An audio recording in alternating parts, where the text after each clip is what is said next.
there's a much bigger focus on enabling performance and a shift towards helping learning to happen anywhere, anytime, almost being a little bit invisible in the process, and just empowering other people. It's kind of unleashing on liberating learning is where I like to see us heading moving forward. Definitely around the artificial intelligence and data analytics, the future. I'm going to start looking at that for our own company and how it can be engaged with the masses as such, but how to actually make it beneficial, not just overarching for the company.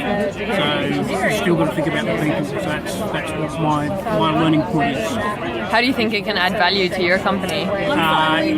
It can add value to the fact that it's just in time again, identifying, being able to pinpoint when people need that interaction and that level of training that can provide them the skills versus them floundering or feeling that they don't need or not wanted from a training point of view.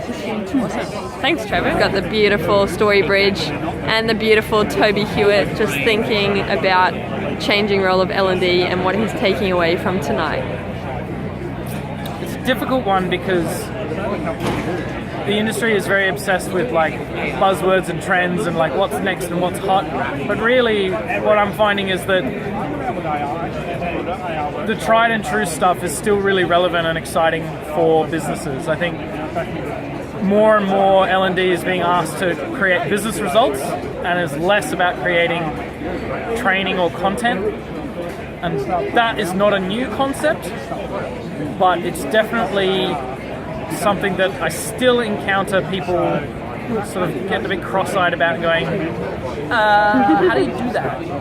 And I think that that's a big part of the changing face of L&D, that we are embracing that still in 2018, embracing that notion and moving away from just being concerned with what's going to be in the slide deck and what's going to be in the facilitator's guide. It's more about what's the problem you're trying to solve by having training here? Is there a better way than just training to change it? So I think that's the changing face of L&D. We're growing up a bit.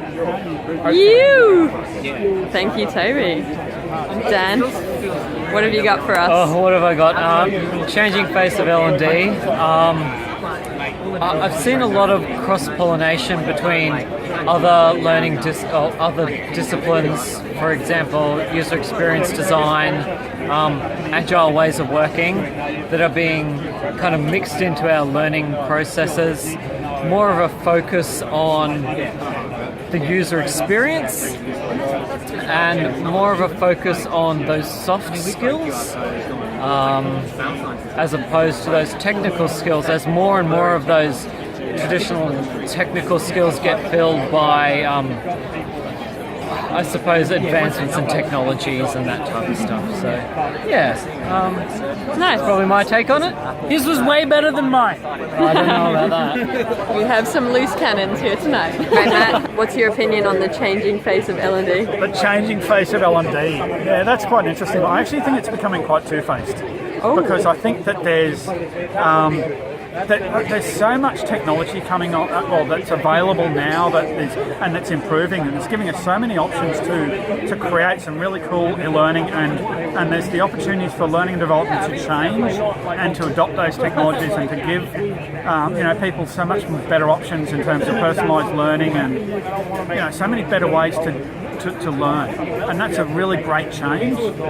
But then I think the other part of it is that we've still got people who are sitting in L&D roles that are still expecting the same old L&D functions, and they're still expecting the same training for people to do workshops, to go to do online training, to do face-to-face workshops over 3 days, or to attend 30 hours of training in a year, or whatever it might be.